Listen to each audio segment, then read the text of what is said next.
program amanyi g'ekkanisa ekutuusibwako Bishop David ne Pastor Cindy Kiganda okuva mu Christianity Focus Center Mengo Kisenyi LC1 Kiganda Zone. Where else could you be? Now you have it. The voice of choice. Keep it locked on 93 Kingdom FM. Is Sani Kidezi Nayo. Basekabaka ekyokubiri. Esura musanvu.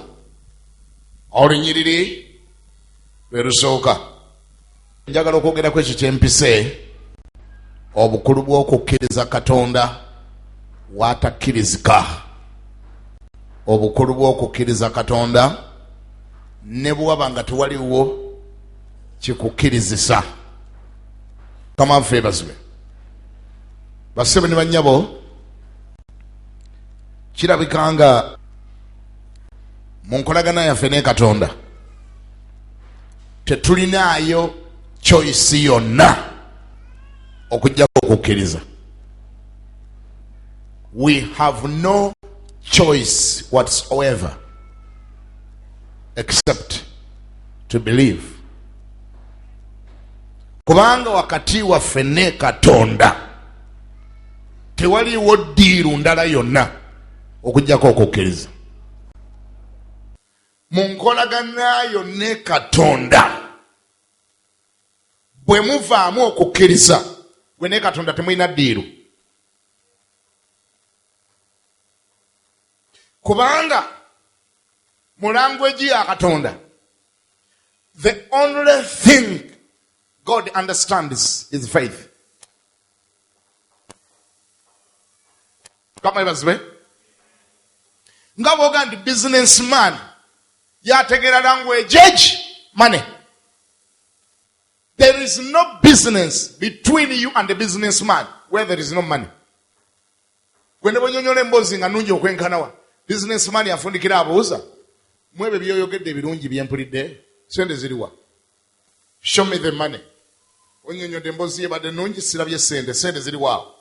Mbozi yinza okuba ennungi ne bw'olemererwa omulaga sente we ziri n'ozisongako engalo ndi mu byonna bye nkunnyonnyodde sente ziziri. Businessman agamba sirina business now because my language is money. I understand money.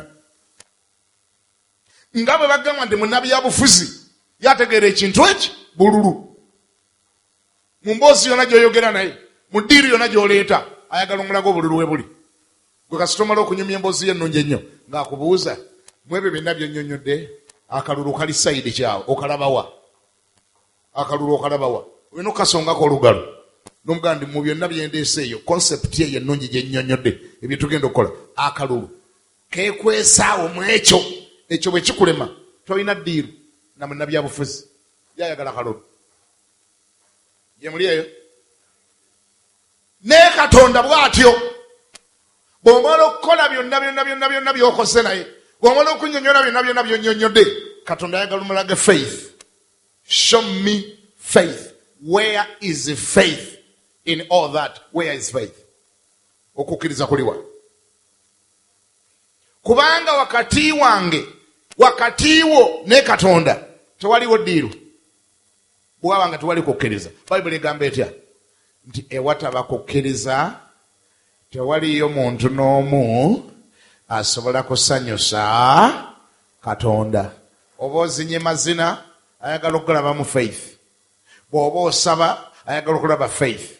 Ne bw'oba okaaba olina kukaabisa faith. Bw'oba obuulira buliza faith. Lwaki? Ewatali kukkiriza tewaliyo muntu n'omu asobola kusanyusa ani? Katonda. Okumanya Katonda ayagala omukkiriza. Ayagala n'omukkiririza ewatakkirizika. In fact, tewali kisinga mukwatako ng'okumukkiririza ewatali yadde ekimukkirizisa. Ng'okumukkiriza ewatali yadde ka indicator konna akalaga nti aliko ky'anaakola naye gwe n'omulaga nti okyamukkiriza. Even when there is no indicator of hope. Ne bw'aba nga tewaliyo kasubi konna ataawo wasinga okwagala omukkiriza. Diiru wakati wo ne Katonda bagiyita faith. Ani awulira ngambeko nti amen. mu sitole gye twakamala okusoma mwe muli ekigambo ekyasinza okunkwatako bwe nabadde nga mbisoma. Sitole eno eraga enjala ani amuwadde akatebe, enjala kakutiya eyagwa mu ggwanga lya Isirayiri. Enjala eno yajja kubanga Isirayiri yalumbibwa, teyali nakyo famine nti oba omusana gwayaka enkuba netaddayo kutonya enjala negwa. Isirayiri yazindibwa buzindibwa, abalabe bagizinda ne bagisalako. Abasuuli bazinda Isirayiri ne baggala buli kakubo konna kabadde kayingiza emmere mu kibuga. Mumanyi nti ebibuga tebirima mmere, ebibuga bidipendinga ku mmere gye balimye mu kyalo. Kati bana basuuli bwe bajja baggala buli kakubo akadde kayingiza emmere. Oyinza okuŋŋamba nti ate omuceere n'omuceere tebagulima wano, nagwo baleeta muleete. Bana basuuli bwe bajja baggala buli kakubo konna akadde ka supplying ekibuga nga banoonya bassa njala. Era yabaluma, enjala yaluma Abayisirayiri okumanya yabaluma. Guno gwe mulembe, enjala ng'enyiinyiitidde, gwe mulembe omukazi omu we yagambira mukazi munne n'amugamba maama gundi nga tetunnafa njala mbadde nnyina ekirowoozo. N'amugamba nti maama gundi olina kirowoozo ki? N'amugamba nze mbadde ndowooza tuleme kufa nga bafala. Abantu tusiŋŋaana wano nga twafudde nga guli mulamu nga nange ndi mulamu naye nga n'akaana kali wali nako kafudde, n'akala nga kali wali kafudde. Tujja kuba tufudde nga bafala maama gundi. Obwana tubulye. Abakazi babiri ne bakkiriziganya obwana bwabwe bubiri babukole batya? Babulye. Okumanya eno enjala yali tesaaga. Enjala etuuka okuweesaayo omukazi. Bannange mwenna mumanyi omukazi bw'ayagala omwana. Omukazi n'amalira n'akwata akaso n'atemako omwana w'omutwe n'amukolokota n'amusala obufiififi ng'alinga asala pooko, n'amuteeka mu ntamu n'amutokosa, n'ajja n'amukavvula n'atandika okuluma ekifinga naye ng'aluma kya mwana we. Eyo enjala eba etabuse, eyo si ya bulijjo. Abakazi bakkaanya ne bagamba omwana tukole tutya? Tumulye. Bwe bamala okukkiriziganya nti abaana tubalye, omu n'asinza munne amagezi n'amugamba naye maama gundi mbadde ate nfunyemu ekirowoozo eky'amagezi. Engeri gwe gy'otalina firiigi nange sirina firiigi. Gwe bw'osala n'osala omwana wo tojja mumalawo olwaleero, ajja kuvunda. Nange owange bwe mutandikako taggwawo kubanga tulina omulirako ennaku nga 3, ajja kuvunda. Tetulina ngeri gye tumutereka. Nolwekyo nze mbadde nteesa tubeere bagezi, tusookeko omwana omu. Era nze mbadde ŋŋamba tusooke owuwo. Bannange abafere baava dda tobayita bakusaaga. Omukazi yafera munne n'amugamba tusookeko owuwo. N'oli n'atoola n'aloba. Ne bawagala akaso bulungi nnyo, ne bakwata akaana akamu, akaana ne bakasalako ensingo, ne batema obugalo n'obugere n'obuki buli kantu konna ne bakafumba, ne bakakakkanako ne bakalya. Enjala efuula omukazi omusezi, eyo togita yakusaaga. Ne bakakkana ku mwana ne bamulya. Bagenda okumala okumulya okuggwawo. Ono ayabadde munannyini mwana ng'agamba munne kaakati owuwo yaliwa tumutandikeko. Oli ng'agamba nti kafulumye wano mpolampola kambuzeeko. N'amugamba nti katya? N'amugamba nti sitegere gye kakutte nange sikalaba. Kumbe baadde basala kali. N'awulira engeri gye kaakabyemu kali. Ebisa ne bimuluma n'agamba nti owange tajja kuliibwa. N'amutwala n'amukweka. Kati ebyo tebyakola mawulire mu kibuga. Poliisi teyabimanya, ab'amawulire tebabimanya, ne kabaka teyabimanya. Ebyo si yali issue.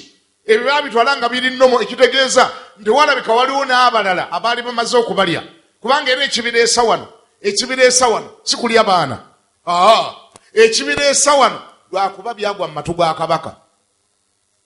kabaka agenda okuyita mu katawuni nga bwalegambye Nateete Ndeeba oba Bwayise oba Ezana oba Najja Nankumbi. Kabaka bayita mu katawuni ayitawo ne konvoye engumi ng'ekutte wansi ne waggulu. Ojja muleeta sijja muleeta, ojja muleeta tu, ojja muleeta sijja muleeta tu, ojja muleeta. Abantu nga bakuŋŋaanya omuttira kinti alina omuleeta. Nti ani alina omuleeta? Ani gwaleeta? Ndi ŋŋambye alina omuleeta. Ojja muleeta sijja muleeta, tojja kulya wange ne weefuula pu. Kabaka nagadaba kiki ekiri wano mbadde ki? Omukazi naga nti olyose nojja. Kabaka olyose nojja tulamule. Nti aha nti siyamba nti nkuyambye ntya. Kakati Katonda batakuyambye singenda kuyamba nti kyo kiki? Ng'amanyi omukazi agenda kugamba nti kabaka enjala tuli bubi tuwe ku mmere, amanyi kyagenda okusaba. Omukazi si kye yaliko n'agamba ssebo njagala kunyamba. Kiki? N'amugamba kabaka ulira ensonga eno, mukazi omutali feya, mukazi omutali feya. Lwali lunaku lwa Mande ne tulagaana ne tugamba nti okusinga okufa enjala tuli abaana era omu ye twamumaze. Kabaka nagamba ekiki? Ekiki? Nti omu yawedde naye ono yenfudde. Ono yeekoze atya? Omwana wa mukwese ng'emboozi baginyumya ng'eri nomo nnyo according to them, nga balinga abanyumya okulya omugaati. Banyumiza kabaka nga balinga abanyumya okulya omugaati. Ntwalidde omugaati ne tugumalawo naye ono ogugwe agukwese. Kabaka yatunula abakazi mu maaso nga takyabategeera. Kabaka n'ategeera nti bano abakazi enjala ebalumye. Era namanya nti Abasuuli batukoze bubi nnyo kino kye batukoze. Kabaka kyava agamba ani aleese kino? Kabaka n'ajjukira nga mu kibuga mulimu nnabbi bamuyita Erisa, takoze bulungi mulimo gwe. Kabaka n'anyiiganaga naye kale oyo nabbi wa Katonda. Ne tufuna obuzibu nga buno, tayina effort yonna gy'ataddewo okulaba ng'akomya ekintu bwe kiti. Kabaka n'awulira nga atamiddwa n'okutamwa, kyaki emutamye, eddiini emutamye. Obanga eddiini tesobola kuyamba ku issues ezikwata ku ggwanga, then ekkanisa eyo eddiini eyo eba terina kyegasa. Ngambako nti amiina. Kabaka n'agamba Erisa, bwe mukwatako ngenda mutemako omutwe, tusigalire nga tetuyina, kitegereke nti eggwanga teririna, okusinga okubeera ne church etagasa, kabona nabbi atagasa. Long story short, kabaka ng'ali mu mbeera eyo, Erisa n'agolokoka. Erisa n'ategeera nti walabika waliwo kye yali ateekwa okukola ye ng'omusajja wa Katonda ky'atakoze. Eggwanga nga liri mu crisis efaanana bw'etyo, Erisa n'ayimirira mu kibuga n'agamba bw'ati, omanyi nabbi aba nabbi naye biba byatabuse bitya? Bw'ayimirira Katonda awuliriza. Omusajja wa Katonda aba musajja wa Katonda. Ne bwe biba bitabuse bitya, togaananga mujuliza, togaananga mugambako, ne bw'oba tokyabitegeera, ne biba bisose we biteekeddwa okukoma, gwe weewalirize, weetowazeeko, mubuulire ku mbeeraayo, ekigambo ky'anaayogera kyalireeta ekyokuddamu wakati mu mbeeraayo. Abamu ku mmwe mugenda ne mufaafaagana n'ebintu byammwe, mbu nga kikususseeko nnyo, mbu nga kyayitirira, mbu okisabidde okumala ebbanga ddene, mbu katolaba nsonga lwaki okigamba pasita, mbu pasita naye muntu nga ggwe, mbu kyakuyitirirako dda. Abamu omusiŋŋaana atubidde mu bizibu n'omubuuza kino kyatandika ddi? Pasita ndudde nabyo, nze byange embeera nabyo nembisiriikirira. Nze nanoonya ne gwe ŋŋamba nansobera nambula, ne ŋŋamba waayi kansigaze ennaku yange. Nga kimulya, nga kimumalawo, nga kimusenkenya, nga kimusaanyaawo, naye ng'olugezigezi lwe lumutawaanya, nga yalemerera okutegeera nti mu mafuta ate mulimu amafuta. Nga yalemerera okutegeera nti Katonda assaawo abaweereza be olw'ekigendererwa. Ffenna tuli baana ba Katonda situganye, naye Katonda assaawo abakulembeze otukulembera olw'ekigendererwa. Lwaki osirika n'ekintu paka lwe kiri kutta? Lwaki obigattamu olugezigezi? Lwaki weenyiwa?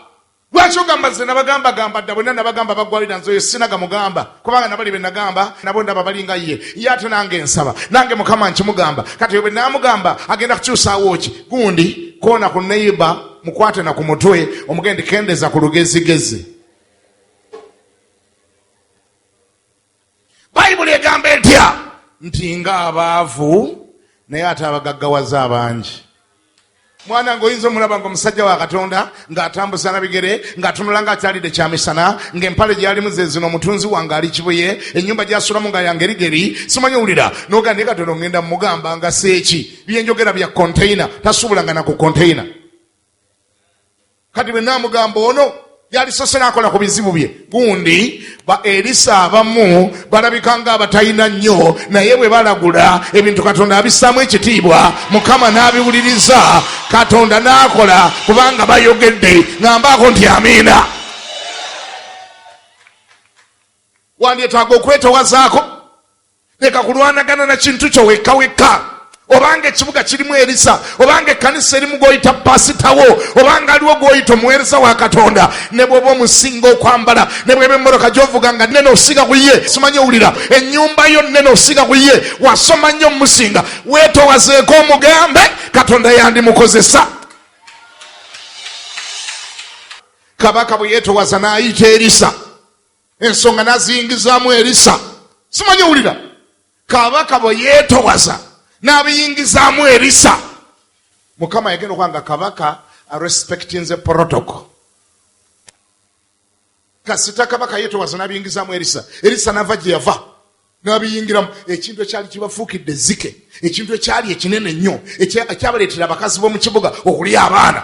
Elisa onalabika nga atayina oba yajja atambuza bigere oba yalinnya booda oba yatambula ate okujja Bayibuli tennyonnyola moroka gye yali avuga naye omusajja yayimirira mu kibuga n'agolola bw'atyo omukono n'agamba ndi enkya bunabanga kampegaano ekiro y'obutta ebadde egula sekeeri za ffeeza 8 eneeba egula emu enkya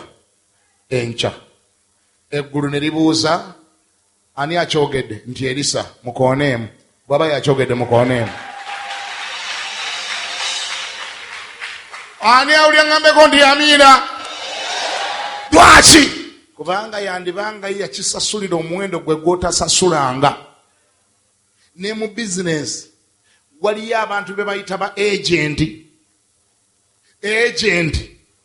ne bw'aba traveling agent akugulira etikiti y'ennyonyi ku layisi ng'ate oba kwegendera bali kikuguza bbeeyi nnene agent n'aginonayo ku layisi ate ng'alinako ne commission bajjamuwa ne commission etikiti gye waaliguza 2,300 agent owaabwe gwe baatongoza agye banonako ku 2,000 ate nga bajja namuwaako gwe n'ogamba naye ate nze neegendeddeyo baalemedde ku 2,300 gwe toli agent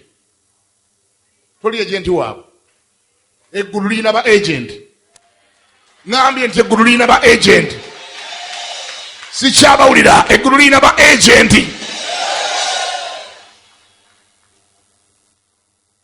President Museveni alina gwayita omubaka wa president mu buli district oyo alina enamba ye amukubira namugamba nzeeyi waliwo n'ensonga za security ezitabuse n'enamba abaagirina era ekimuyisa omubaka wa president yalipotinga direct muzeeyi wano waliwo ekigaanyi.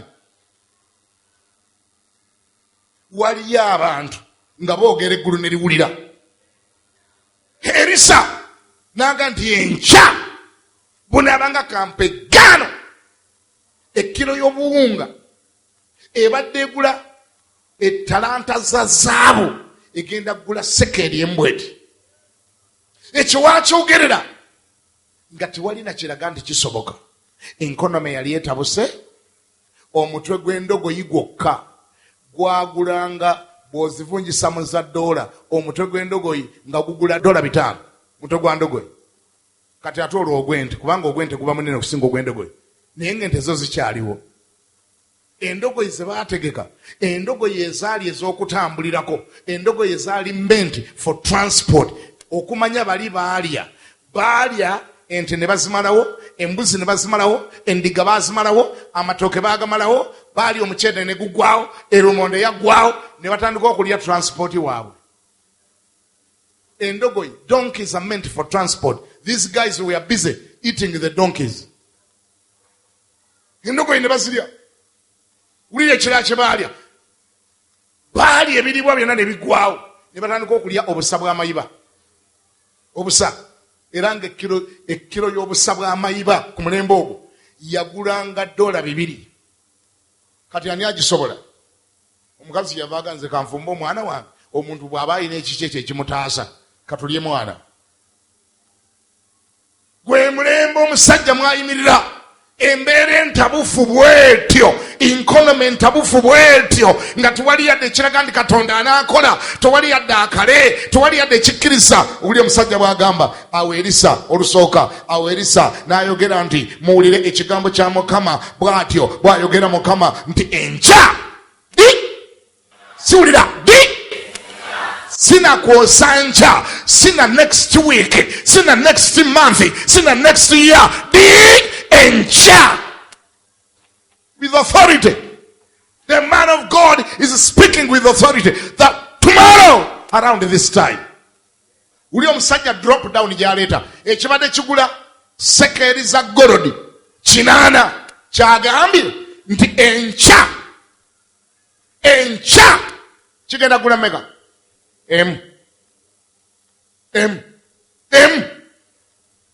bwe yakyogera omusajja kabaka gwe yeesigamangako. Kabaka yalina right hand man we bwe yabanga akoye, waliwo gwe yeesigamangako awo, chief advisor oyo amutegeerera. Bwe yakiwulira n'agamba naye bannange abalokole mulimba, osiwala okulimba kabaka. Ekyo kyali kibaddewa. N'agamba economy wamusomerawa, wasomerawa economy, waliwo kirabyeko ekyo. Omutwe ogubadde gugula sekeri za zaabu 8 gugambye gugenda gulemu. Economy yali ebadde weeyo nga kiringa oli bwanagamba, kiringa omuntu bwanagamba ti ekintu ekibadde kigula $1,000,000 enkya kigenda gula $1.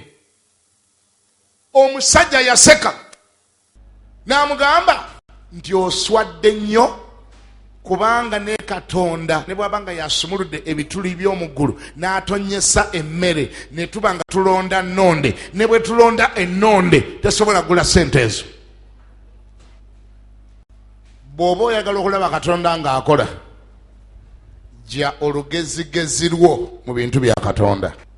Katonda takola kusinziira ku economy ya Uganda oba eya America bweyimiridde. Katonda tebamugeraageranya. Katonda talina kyeyesigamako bw'abanga agenda kukola.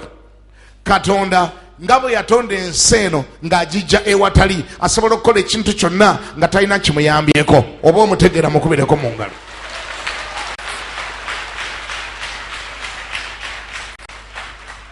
Katonda teyeesigamye ku factors z'abaana b'abantu, teyeesigamye ku byomanyi. Gwe kikutawaanya ekikulemeseza okukkiriza Katonda byebyo bye weemanyiiko, maama wo bye yakugamba, taata wo bye yagamba, abasawo bye baakugamba, ebyenfuna bye byogera, amawulire bye gagamba, abateebereza bye baayogera, abakugu bye bagamba, baprofesa bye baayogera, bye bikulemeseza okukkiriza Katonda. Katonda gwe njogerako ayatonda eggulu n'ensi asobola okukola, oba waliyo by'omanyi oba waliyo by'otamanyi, oba waliwo abakiraba oba tewali akiraba, oba okirengera oba tokirengera, oba kiringa ekisoboka oba kiringa ekitasoboka. Katonda ng'agambye tyagenda kikola, aba asobolera ddala okukikola mu linnya lya Yesu Kristo Mukama waffe era omulokozi waffe.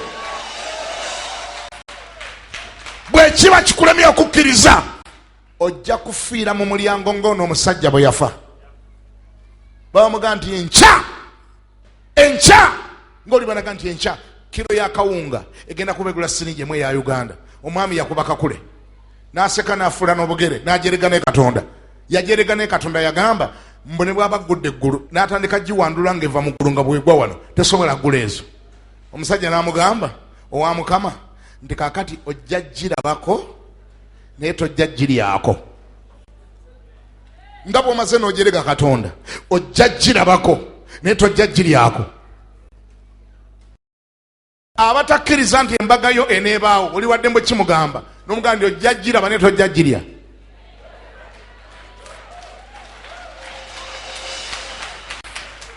Ani awuli agambeko nti amiina.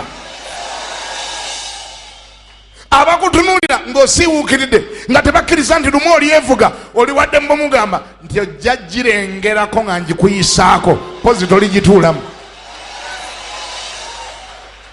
Omusajja yamugamba emmere ojjajjiraba naye tojjajjirya. N'ayongera n'akuba akakula akalala naga nimbwa mmwe balokole mulimba. Okyogera otya ekyo? Kigenda kutandika kitya? Inkonome ne bekyusa etya? Dola egula 2,500 ekyuka etya nedda ku siringi emu mu lunaku lumu? Kisoboka kitya? Muli balalu.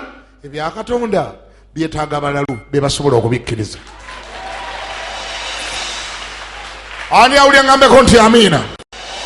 Ebya Katonda bw'oba onobikkiriza obijjamu obwongo bwo, jjamu amagezi go, jjamu obwongo bwo, jjamu bye wasoma, kubanga ne bye wasoma kati bikutawaanya. Sometimes Katonda amanyi n'okukola ng'ayise ku bye wasoma. Katonda ayita ku bye wasoma n'abiyitako n'akola ekikye. Katonda ayita ku by'abasawo n'abiyitako n'akola ekikye. Katonda ayita ku physics, ku mateeka aga physics, aga chemistry, aga science, aga biology n'agayitako gonna n'akola ekikye. Katonda si jjajjaawo, Katonda si kojjaawo, Katonda si koliikiwo, Katonda si boyfriend wo, Katonda si neighbor wo, Katonda si landlord wo, Katonda si taatawo, Katonda si kojjaawo, Katonda si pasitawo. Katonda ye Katonda. Essaawa yonna bw'aba ayagala okukola ekintu asobola okukikola.